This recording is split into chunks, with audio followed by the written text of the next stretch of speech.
नमस्ते गाइस, क्या हाल है? सब सही चल रहा है। आज हम बात करेंगे इंडिया की मैन्युफैक्चरिंग सेक्टर हमने कैसे इम्प्रूव कर सकते हैं। देखो, कोरोना वायरस के बाद आई नो कि इकोनॉमिक ग्रोथ बहुत ज़्यादा ज़रूरी है एंड इकोनॉमिक ग्रोथ के लिए सबसे ज़्यादा ज़रूरी है मैन्युफैक्चरिंग सेक्टर को इम्प्रूव करना। तो इस वीडियो में मैं आपको 10 चीज़ें बताऊंगा जो मैन्युफैक्चरिंग सेक्टर इम्प्रूव कर सकते हैं। बट ये 10 चीज़ें जो है दो हिस्सों में डिवाइडेड है। 5 चीज़ें ऐसी हैं जो गवर्नमेंट को अपनी तरफ से करनी चाहिए, 5 चीज़ें ऐसी हैं जो बिज़नेस ओनर या फैक्ट्री ओनर जो है उसको अपनी तरफ से करनी चाहिए। देखिए, बिज़नेस ओनर हो गया, फैक्ट्री ओनर हो गया या गवर्नमेंट हो गई, इन सबको साथ में चलना पड़ेगा।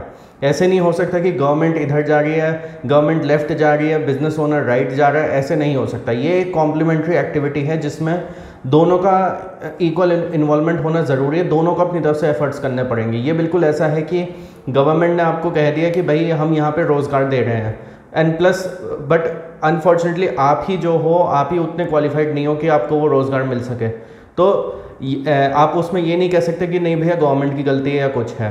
तो चलो अब बात करते हैं 5 चीज़ें जो पहले मैं आपको बताऊंगा गवर्नमेंट को 5 चीज़ें ऐसी कौन सी करनी चाहिए ताकि मैन्युफैक्चरिंग सेक्टर इंडिया का बूस्ट हो। पहला और सबसे बड़ा है लैंड एक्विजिशन लॉज।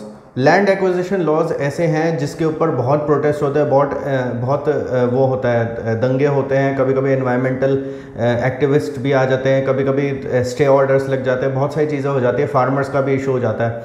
तो लैंड एक्विजिशन एक ऐसी चीज़ है जिस पर गवर्नमेंट को ज़रूर ध्यान देना चाहिए। एंड लैंड एक्विजिशन जो है किसी भी बिजनेस ओनर के लिए, किसी और चीज़ के लिए, किसी फैक्ट्री को बनाने के लिए, किसी बिजनेस को खड़े करने के लिए बहुत ज़्यादा ज़रूरी है। आपको चाहे आप फैक्ट्री लगा रहे हो, चाहे कुछ भी कर रहे हो, चाहे आप कोई इंफ्रास्ट्रक्चर प्रोजेक्ट कर रहे हो, चाहे हाईवेज़ बना रहे हो, मेट्रो बना रहे हो, F1 ट्रैक बना रहे हो, कुछ भी बना रहे हो, आपको ये चीज़ें बहुत ज़्यादा ज़रूरी होती हैं कि आप जो है आप इस चीज़ का ध्यान रखो कि लैंड एक्विजिशन ईजी हो। तो पहला पॉइंट होगा लैंड एक्विजिशन लॉज।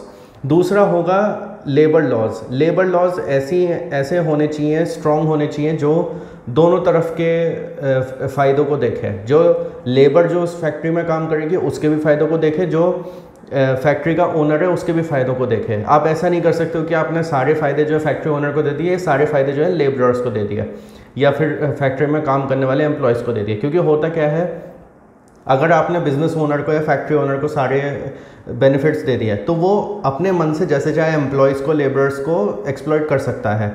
एंड दूसरी तरफ अगर आपने सारे वो जो बेनिफिट्स हैं वो एम्प्लॉयज़ और लेबरर्स को दे दिए तो वो कल को बॉस के साथ क्या कर दें क्या ना करें। आपको पता है मारुति के मानेसर के प्लांट में क्या क्या चीज़ें हुई थी। तो ऐसी वो स्ट्राइक पे चले जाएं, कह दें हम काम नहीं कर रहे हैं, ऑल दोज थिंग्स, बिजनेस ठप हो जाए, ये सारी चीज़ें भी हो सकती है। तो जो लेबर लॉज हैं वो इक्वल होने चाहिए when it comes to factory owner and when it comes to employees.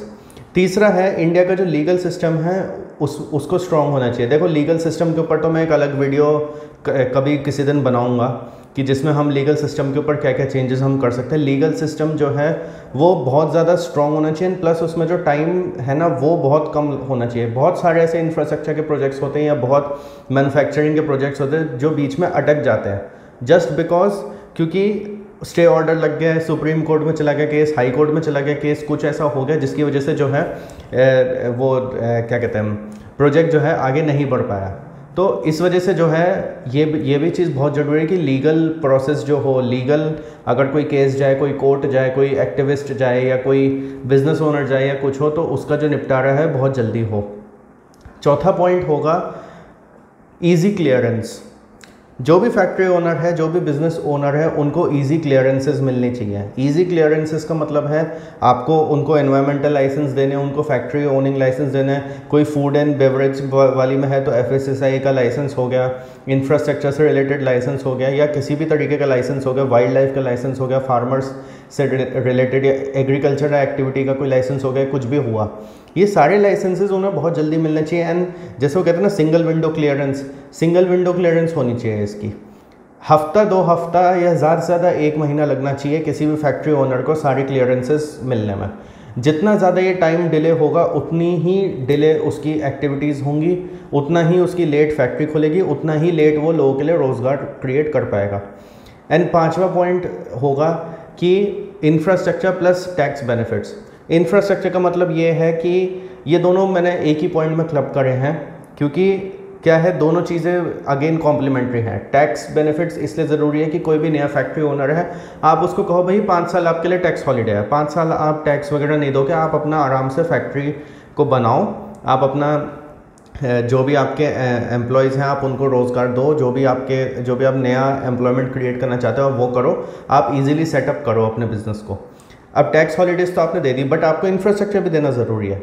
मान लीजिए किसी ने फैक्ट्री तो खोल दी बट वहाँ तक रोड्स ही सही नहीं है, वहाँ पे आसपास कोई पब्लिक ट्रांसपोर्ट की फैसिलिटी नहीं है, वहाँ पे बिजली पानी की प्रॉब्लम है, वहाँ पे इलेक्ट्रिसिटी की प्रॉब्लम है, वाटर की प्रॉब्लम है, या फिर गैस की प्रॉब्लम है, या मान लीजिए इंटरनेट की प्रॉब्लम है, टेलीकॉम इंटरनेट वगैरह, ये सारी चीज़ें इंफ्रास्ट्रक्चर में ही आ जाती हैं। तो ये सारी जो एमेनिटीज़ हैं ये भी आपको देनी बहुत ज़रूरी है। मैंने इन सारी एमेनिटीज़ को एक सिंगल पॉइंट इंफ्रास्ट्रक्चर में इंक्लूड करा है for the sake of simplicity, but ये 5 पॉइंट्स हैं रफली। हालांकि हम और भी पॉइंट्स इंक्लूड कर सकते थे when it comes to government, but ये 5 पॉइंट्स जो हैं वो ऐसे मेन 5 बेसिक पॉइंट्स हैं जो गवर्नमेंट को करने चाहिए मैन्युफैक्चरिंग सेक्टर इंप्रूव करने के लिए। अब बात आती है 5 चीज़ें जो फैक्ट्री ओनर को करनी चाहिए।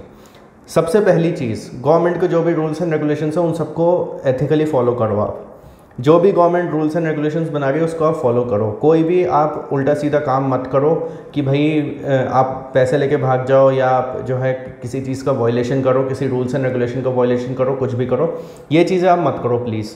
क्योंकि ऐसी चीज़ें आप करोगे तो हो सकता है आप तो बच के निकल जाओ, बट आपके फैक्ट्री में जो हज़ारों लोग काम कर रहे हैं या 500 लोग काम कर रहे हैं, 2000 लोग काम कर रहे हैं, व्हाटएवर, उन सबको अफेक्ट होगा, उन सबकी नौकरियाँ जाएंगी, प्लस उन सबकी फैमिलीज अफेक्ट होती हैं। तो पहली चीज़ है रूल्स एंड रेगुलेशंस फॉलो करो। दूसरा है असेंबली लाइन बनाओ एंड कॉस्ट ऑफ प्रोडक्शन जो है ना उसको जितना कम हो सके उतना कम करो।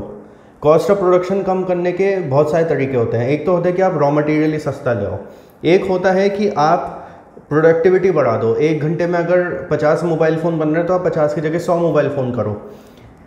उसके अलावा और भी चीज़ें होती हैं कि भाई आप होलसेल में आपने रॉ मटेरियल ले लिया, आप उसके हिसाब से आप कॉस्टिंग कम कर रहे हो, या आपने जो है कुछ जो वेस्टेज मटेरियल है उसको यूटिलाइज़ कर लिया, इसकी वजह से आप कॉस्ट कटिंग कर रहे हो। बहुत सारे तरीके होते हैं। आप जो है कॉस्ट ऑफ प्रोडक्शन को कम करो जितना हो सके। और असेंबली लाइन की मैंने बात इसलिए करी है कि मैं आपको एक चीज़ सजेस्ट करूँगा, अगर आप एक बिज़नेस ओनर हो, अगर आपके पास फैक्ट्री है या आपके पास कोई मैन्युफैक्चरिंग यूनिट है, तो 2 बुक्स हैं। एक तो है हेनरी फोर्ड्स ओन स्टोरी, वो ज़रूर पढ़ो, एंड एक दूसरी फिल नाइट जो कि नाइकी का वो था फाउंडर था, उसने लिखी है शू डॉग। ये 2 बुक्स आप ज़रूर पढ़ो, आपको बहुत अच्छी तरीके से आइडिया होगा कि कैसे आपको अच्छी तरीके से मैन्युफैक्चरिंग करनी है, कैसे आपको असेंबली लाइंस बिल्डअप करनी है, कैसे आपको कॉस्ट कटिंग करनी है, कैसे आपको एक एक चीज़ का कॉस्ट आपको कैसे कम करना है, छोटी से छोटी चीज़ हो। जैसे फॉर एग्जांपल हेनरी फोर्ड की बुक में था कि एक स्पार्क प्लग भी है अगर गाड़ी की उसमें मोटर में, तो उसकी हम कॉस्ट कैसे कम कर सकते हैं। एक असेंबली लाइन उसने बना दी यहाँ से लेके यहाँ तक, और उसमें जो है कुछ बंदे दरवाजे लगा रहे, कुछ बंदे इंजन लगा रहे, कुछ बंदे स्पार्क प्लग लगा रहे, कुछ बंदे इलेक्ट्रिफिकेशन कर रहे, कुछ कर रहे हैं। ऐसे करते करते करते करते उन्होंने बहुत अच्छी असेंबली लाइन बना दी है। तो दूसरा पॉइंट ये रहेगा कि आप कोशिश करो कॉस्ट ऑफ प्रोडक्शन अपनी कम करने के लिए, असेंबली लाइंस करो, रॉ मटेरियल्स कम करो, ये सारी चीज़ें जो हैं आपको कॉस्ट, या फिर आप प्रोडक्टिविटी बढ़ाओ अपने एम्प्लॉयज़ की, ये सारी चीज़ें आपको हेल्प करेंगी। तीसरा होगा ट्रेनिंग एंड स्किल डेवलपमेंट। आपके जो भी एम्प्लॉयज़ आपकी फैक्ट्री में काम कर रहे हैं, आप उन सब की जो है उनको बिल्कुल हाई क्लास आपको ट्रेनिंग देनी है, बिल्कुल हाई क्लास ट्रेनिंग दीजिए, हाई क्लास उनको स्किल्स सिखाइए। जो भी आपके बेस्ट परफॉर्मिंग एम्प्लॉयज़ हैं, जो भी आपके बेस्ट परफॉर्मिंग लेबरर्स हैं, या जो भी मैनेजर्स हैं, उन सबको कहिए कि वो जो नए आपके यहाँ काम करने आ रहे हैं उन सबको वो अच्छी तरीके से ट्रेनिंग दें, अच्छी तरीके से नई नई टेक्निक सिखाएं। कॉस्ट कटिंग टेक्निक्स हो गई, प्रोडक्टिविटी इंक्रीज़ करने की टेक्निक्स हो गई, ये सारी चीज़ें उनको सिखाएं। चौथी चीज़ हो गई quality and quantity. Quality and quantity में आप कह सकते हो कि भाई प्रोडक्टिविटी में आ गया है, पॉइंट आ गया, बट हाँ आपको क्वांटिटी के साथ क्वालिटी भी मेंटेन करनी है। और इसके साथ में एक चीज़ और जोड़ूंगा, वेरिएंट्स हो गया या फिर डिज़ाइंस हो गया, ये इन चीज़ों पे भी आप ध्यान दो। बिकॉज क्या होता है, अब आज से 5-6 साल पहले 2014-15 की अगर मैं बात करूँ, आप मार्केट में कोई भी मोबाइल फ़ोन लेने जाओ, सैमसंग का, एप्पल का, एलजी का, किसी का भी आप मोबाइल फ़ोन लेने जाओ, आपको गिनती के 2 या 3 कलर मिलते थे। ब्लैक मिलता था और वाइट मिलता था हर फ़ोन में। ज़्यादा से ज़्यादा एक ब्लू हो गया, ज़्यादा से ज़्यादा एक गोल्ड कलर हो गया, दैट्स इट। उसके अलावा आपको और कोई चॉइस ही नहीं मिलती थी।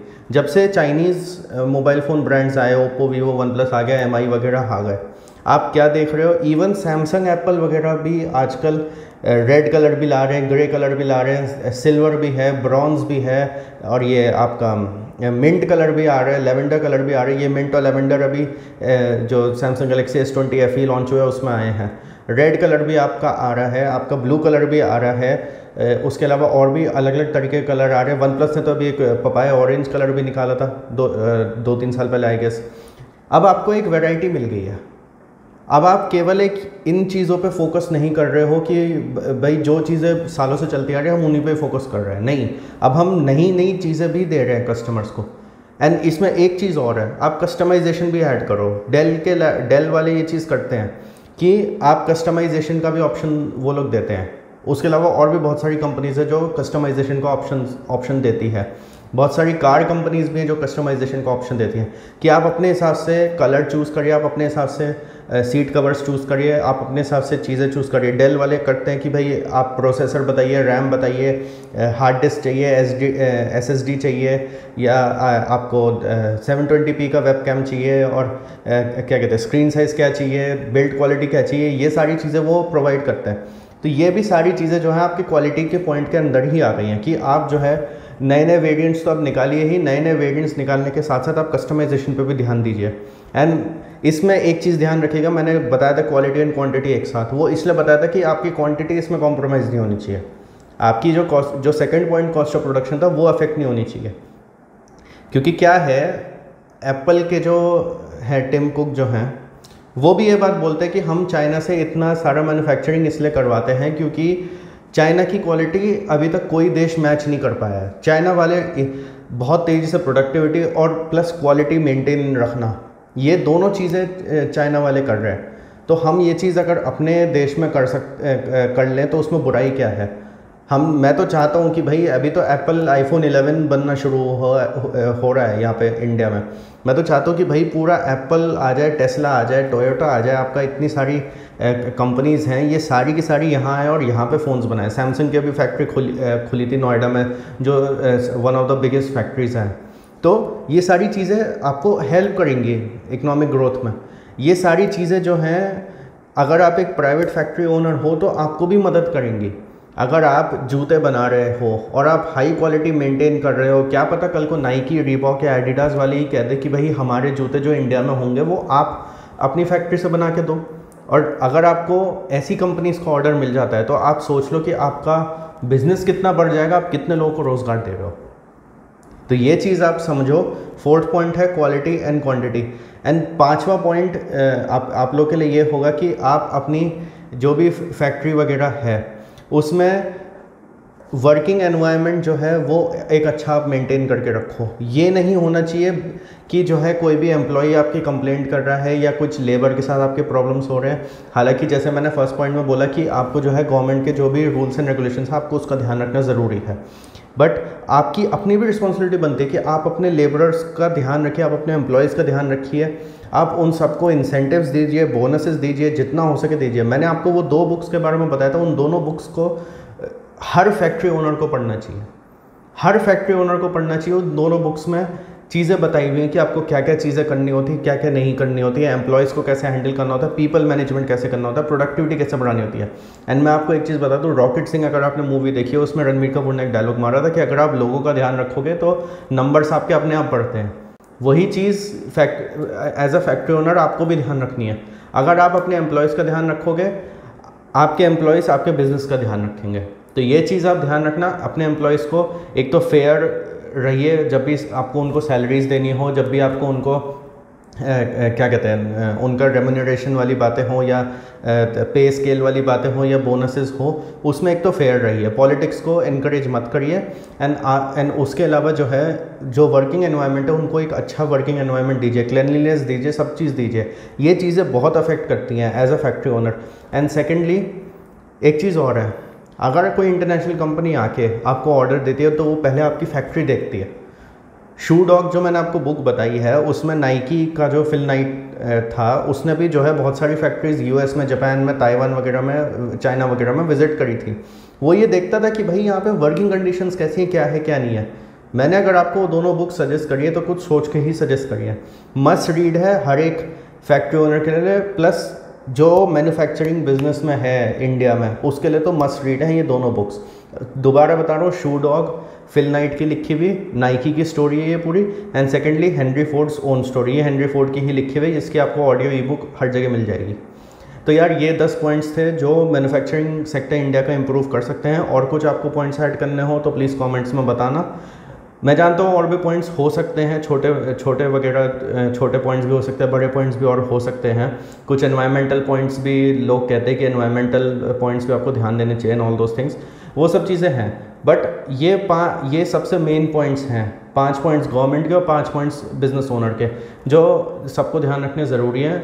तभी हमारा मैन्युफैक्चरिंग सेक्टर इंडिया का बढ़ेगा और तभी हम चाइना जैसे देश से कम्पीट कर सकते हैं। Thank you for watching this video. Like करिएगा and share with all your friends.